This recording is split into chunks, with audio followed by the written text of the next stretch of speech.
Near future, ano ba yung pinaka gusto mo mangyari sa buhay mo? Kasi parang ang decision ko ngayon sa itong mga darating na buwan kasi may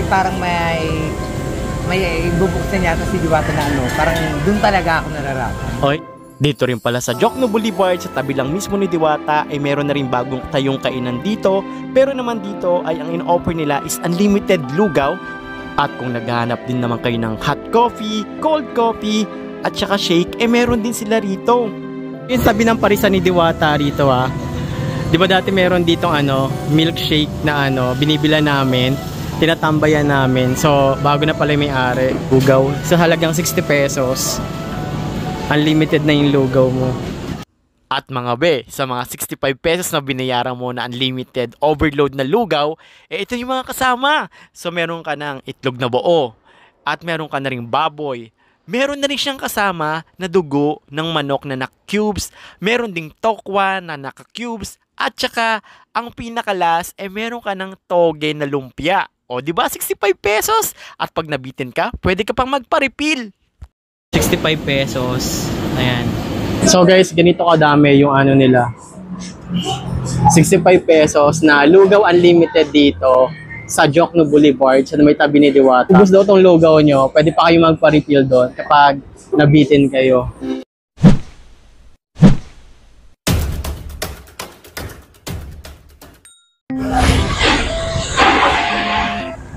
Kain muna tayo guys. So inasal naman yung in-order natin ngayong araw. And pupunta ako mamaya ng Divisoria. Almusal muna tayo. Ay tanghalian na pala to. Parating ko lang alas 12 ng tanghali.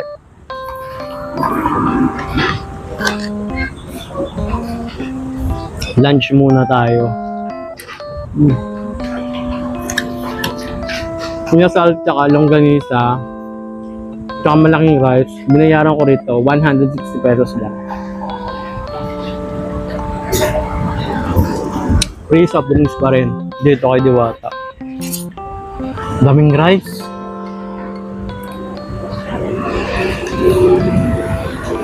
Masarap yung longganisa niya rito, kaya pag kumakain ako rito parating may longganisa.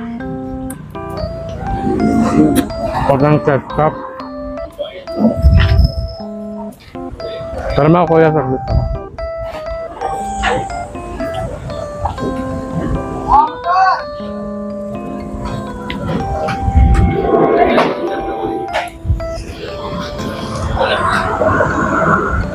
Bawal pa naman ako magpakabusog.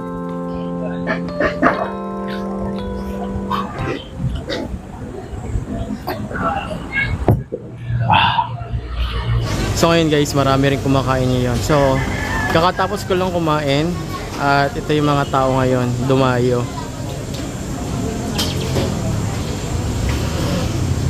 Yung parkingan kasi dito na nilipat yung entrance ni Diwata. Ayan, dito na yung pinaka-entrance niya. At ito yung queen ng entrance dito kay Diwata. Yes. Hello Fiona. Kaya kapag kakain kayo, dito na po ang tamang pasukan. Kamusta naman yung buhay-buhay natin? Okay naman po ang buhay natin ngayon. Pwede ba kitang tanongin ng onting question? Tatlong question. Sige, magtanong ka. Gaano ka nakatagal nagpa-parking dito kay Diwata? Since na nagbukas siya, mga 2024 no? Nagbukas siya, tama? Nagbukas siya, tapos hanggang ngayon. Yung kinikita mo, nakakamagkano ka sa isang araw? Hindi naman siya bumababa ng minimum. Minimum, kahit pa paano nakaka 600 ka, no? Basta sipagan mo lang sa pag-approach sa mga pumapasok at lumalabas na mga sasakyan. And yung third question natin sa'yo ay,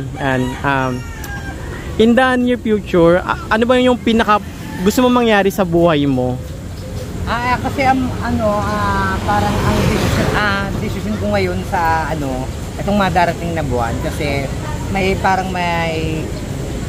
ibubuksan yata si Diwata na parang doon talaga ako nararapat. Oy, talaga naman. Mukhang parlor yun Hindi ko lang alam. Basta may panibago si Diwatang bubuksan. Abangan nyo na lang ho. O yan, may hint na si Fiona kung ano yung bagong, siguro hindi naman na pagkainan na, no? Mga bago, hindi na siya kainan. Hindi natin sure. So yung basta antayin nyo na lang, may hint na. So ito nga pala si Fiona, yung kaibigan ni Diwata. Yes. Mukhang may kakain. Dito Parking boss. Ayan siya, taga-parking dito. So yun lang Fiona, hindi ka pa kumain.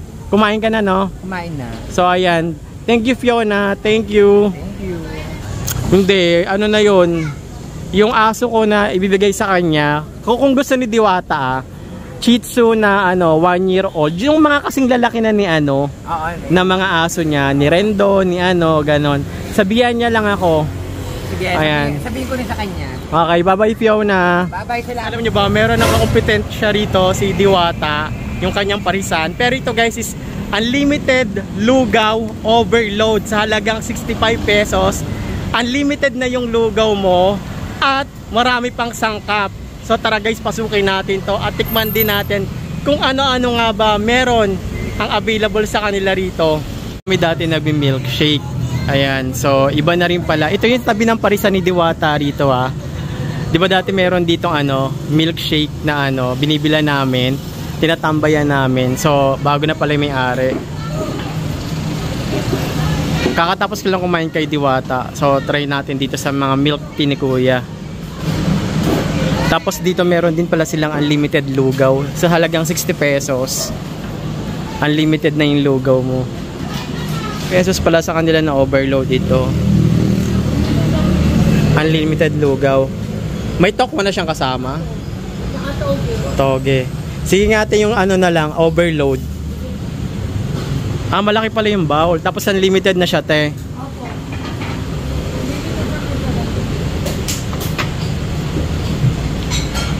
Yung 65 pesos nyo, unlimited na.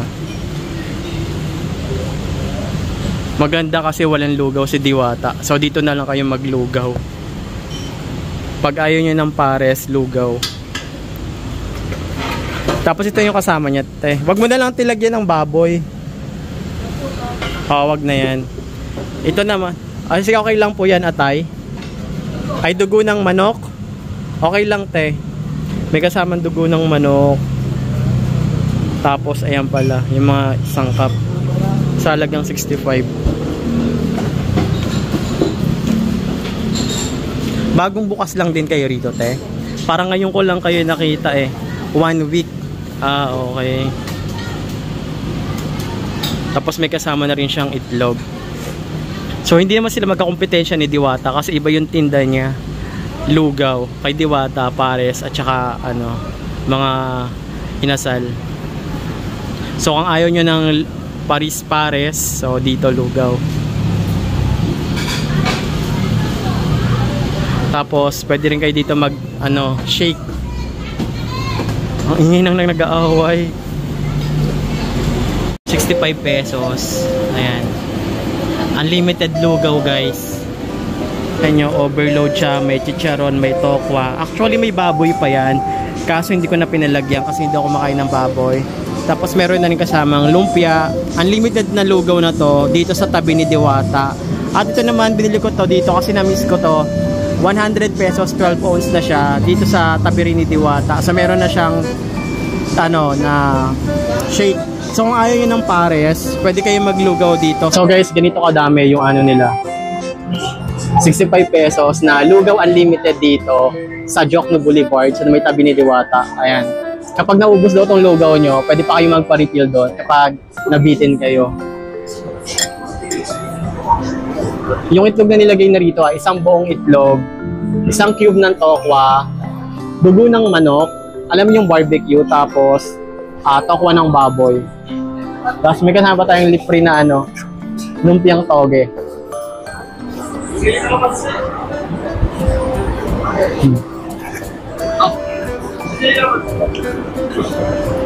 Bukas na rin pala yung dito, yung binibilhan natin ng milk tea.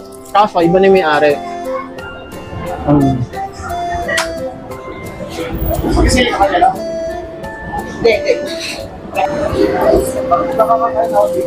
Alam mo yung lasang lugaw, Lugaw Republic, din yung lasa niya.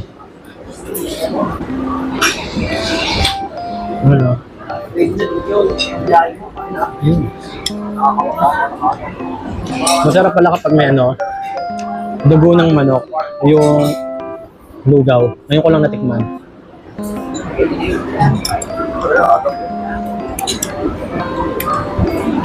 Alam niyo yung barbecue na dugo ng manok. Ganito yung itsura niya. Cube. Ayan.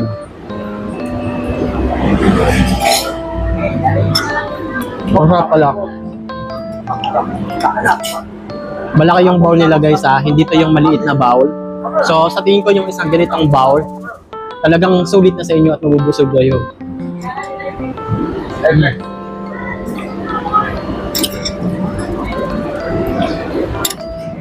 Ay, wala yung pagdaanan kung tayo. Okay ng cover eh. Doon sa area.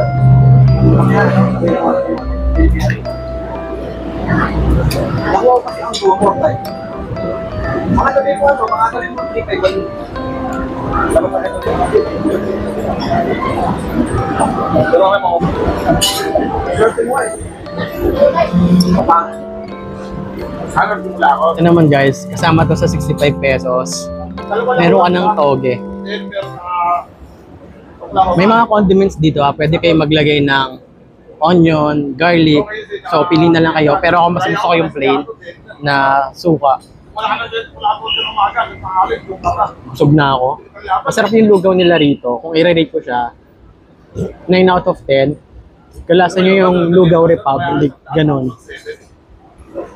Kaya kung ayaw nyo kumain ng pares, pwede kayo maglugaw dito. Hindi ka naman ginaya kung papapalo eh. Guys, may lugawan na pala sa tabi ni Diwata. Hindi ko naman siya masasabi as kompetensya kasi magkaiba naman siyang putahe.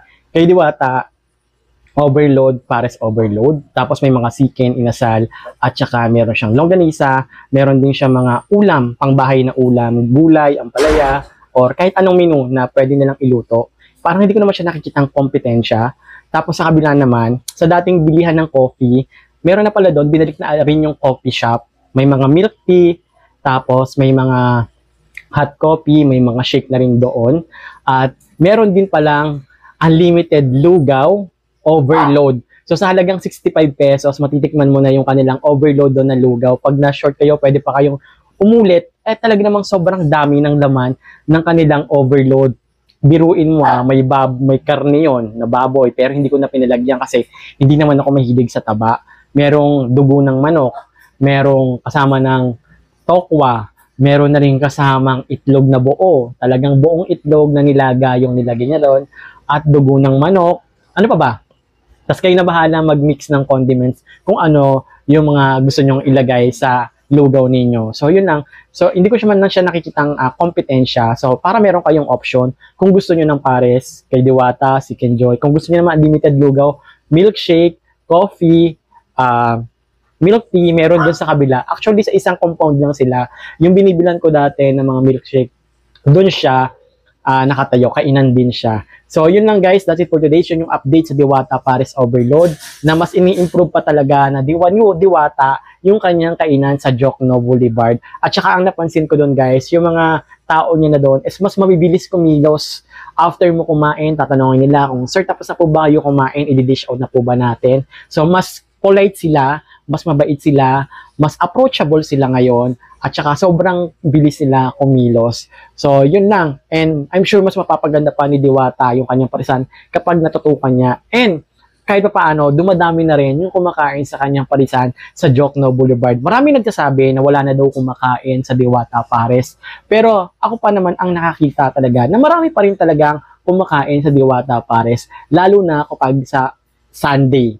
So, ayan guys, family bonding, doon din pala nagpupunta. Ang problema ko lang doon guys, kapag commute ka, bababa ako ng MOA, tapos sumasakay ako ng e-bike, ang bayad ko lang naman is 20 pesos, papunta na sa may sakaya, sa may babaan, sa mismo sa Diwata Pares na. So, sa MOA ko, bumababa, meron din sakayan sa may gilid, mga e-bike, papuntang Buendia. So, hanapin nyo papuntang Buendia, tapos sabihin nyo kung dadaan po ba kayo sa Diwata Pares. So, yon. Ang problema ko na guys, pagpabalik, kasi wala nang dumadaan na e-bike, ang tagal. Kaya ang ginawa ko ganina, nag-taxi na lang ako. Papunta naman, after ko kumain, sa Parisan ni Diwata at sa may lugaw, unlimited lugaw, dumiretso na ako sa Buendia para pumunta naman sa Quiapo. Alam niyo naman guys, kailangan natin rumakit para may pambili tayo ng mga dog food sa mga alaga nating manok.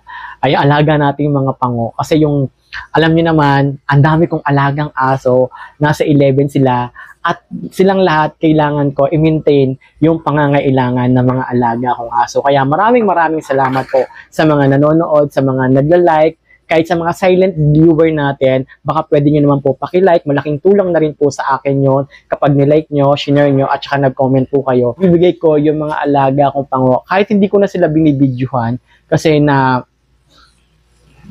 alam niyo naman, maraming nagko-complain, o yung mga aso mo, ganyan. Ginagamit mo yung mga alaga mong aso sa content. So, kaya gumawa na lang ako ng video sa sarili ko. Kahit pa paano nakakapag-explore din ako. Pero binibidyoan ko pa rin naman sila. Katulad niyan, kakabili ko lang ng dog food nila. Tsaka mga vitamins. So, kumpleto sila ng vitamins. At kumakain yan sila 2 times a day. Kapag adult na yung alaga yung aso, 2 times a day, pwede. Minsan nga, once a day, pwede rin. Basta full meal yung ibibigay ninyo with vitamins. Paggabi, mas malakas kumain yung mga alaga nating aso kapag gabi compare sa umaga. Kasi sa umaga, parang wala silang gana kasi nga mainit yung panahon. Pero kapag gabi, doon sila tumitira ng pagkain. Tapos yung linis ng kulungan, nagpapalinis ako niyan. Once a day, kailangan everyday malinis yan para hindi pumanghi sa loob ng bahay. At si Mami Rabia naman guys, hindi ko siya kinukulong. Siya kasi yung parang guard dog namin dito sa bahay. Kapag ang laki ng tulong ng mga alaga kong aso, yun nga lang sobrang ingay talaga nila. Kaya yung pumapasok, takot. Kasi alam nila, lahat kayo magigising talaga, pati kapitbahay. Kaya nagpapasalamat din ako sa kapitbahay namin kasi sobrang understanding nila na maingay yung aso, hindi naman sila na iinis. Pero itong mga alaga kong aso, kapag gabi naman, kapag wala namang tao talaga sa labas, talagang tahimik. Minsan lang sila mag-ingay kapag may tao. Pero kapag wala naman. So maraming salamat po sa mga nag-like, share, at saka sa mga nagko-comment na a-appreciate ko po talaga yon. Alam niyo naman, hindi naman tayo ganun kasikat na vlogger at content creator. Pero aus puso pa rin po ako nagpapasalamat sa mga nag-like and share. Maraming salamat. Bye-bye.